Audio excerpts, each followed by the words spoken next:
Hi, and welcome to the Danielle Venture. I am Danielle, and today I want to talk about dissecting animals in the classroom. So why do I want to talk about that? That's weird. I'm in college, and I'm taking a biology lab. This is the week we are to dissect a fetal pig. Lovely. And this is my video protest of me not participating in the dissection of this baby fetus pig and why I'm doing it. So, first of all, let's talk about how it works right now. So, my teacher tells me that I don't need to worry because these fetus pigs are just byproducts of pregnant pigs that are sent to the slaughterhouse.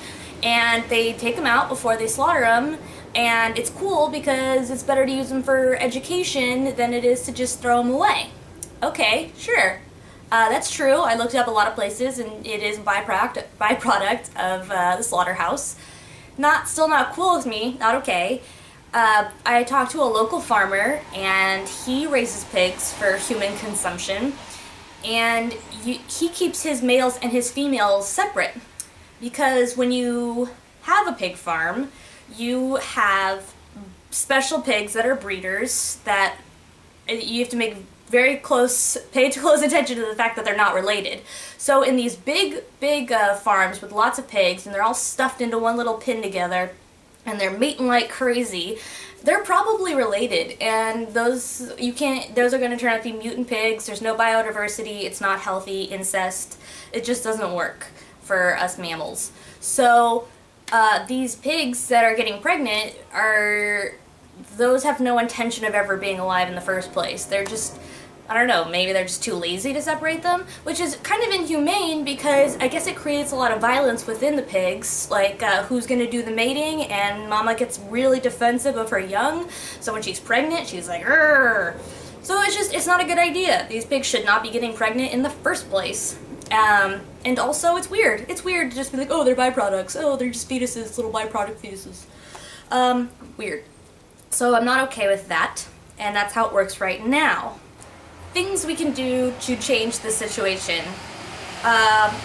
We have virtual programs, and we also have clay models, and there's many different people who make these. There's a variety of them. There's not just one or two choices.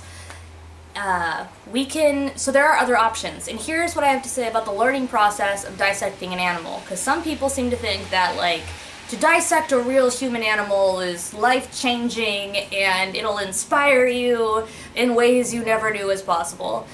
But here are some things why I don't think why that would work. First of all, when you dissect an animal, you work in groups in labs. So you usually get one animal to 4 or 5 people, 4 or 5 students working on the same animal. That usually means only one person is going to get the hands-on experience of diving into this animal and learning about where all the pieces go, but other people are just watching anyway. That's kind of virtual, you're just watching it happen in front of you, watching it on a screen, watching it on a clay model. What's the difference? Only one person's getting that experience. Second of all, let's see, what was the second one? Oh, you get one chance. You get one chance on these little animals. Once you tear it apart, it's done. It's over. You throw it away after that because there's nothing else you can really do unless you want to poke it for a while. So when you use a clay model, on the other hand, you can have many experiences. One, more people can do it. More people can have hands-on trying to take the pieces out, and also you get to put the pieces back in. So not only do you get multiple attempts instead of one, more people get to participate, and you get added-on experience of figuring out how those parts fit back inside. That's a really good experience. Also, the gross factor. The gross factor is most people are so traumatized and distracted by the gore of it all, because it's gross, that they're not really paying attention to where the spleen is or where the stomach is located. They're thinking like, holy schmoly, we're ripping up an animal, this is freaking weird. And the smell. You talk to anyone and ask them what their experience was like dissecting an animal, the first thing they're going to say is the smell, and that's the most memorable part. That's not much of a learning experience. Clay models in the virtual demonstrations, they're not soaked in formaldehyde, so that would help. Okay, so also, I actually am not totally against the experience of dissecting an animal. I am very much against the idea that high school students are doing it, and also Biology 101 students are doing it. I don't see why we need this experience hands-on with a dead animal. I think that an advanced medical student could perhaps learn something from this real-life encounter of a dead body of any sort. But if we were to eliminate it in high schools and to stop doing it in the 101 bio labs and just kept it for the advanced medical students who were taking like advanced classes where it was like that's what they did want to do and that's where they were headed, then we could find way more humane ways to find animals in which they could open up. There's plenty that die from natural causes, and unfortunately there's a lot that are euthanized on a regular basis. And you wouldn't have to work on just a fetal pig or a frog or a worm. Who knows? Maybe there's like a sick horse out there that you could chop up. Not really for it either. That's kind of weird.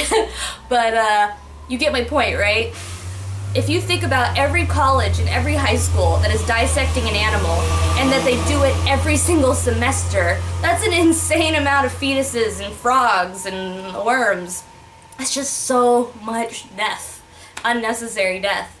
I'm against cruelty to animals, and I should put a disclaimer in that I'm a vegetarian and a vegan half-fast wannabe, so there's that, but you probably knew that at the beginning of the episode. So in conclusion, we don't need to be dissecting animals in classrooms because virtual dissections and clay models have, studies have shown that you learn just as much, if not more, because you're not distracted by the gore, the smell, you get more hands-on experience, and you get to try it more than once. So those are great benefits. And also, it's effed up. It's effed up to chop up animals, okay? It's cool for sociopaths, but I don't need to be doing it. I don't think other people need to be doing it. I think it's a wacky tradition, and I don't think we should do it anymore.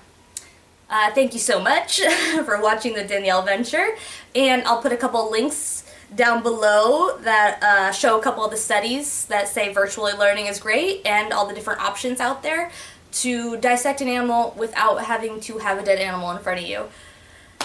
Thank you, and let me know what you think. Maybe you're just like, no way, Jose, you gotta cut it up, or you just don't get it.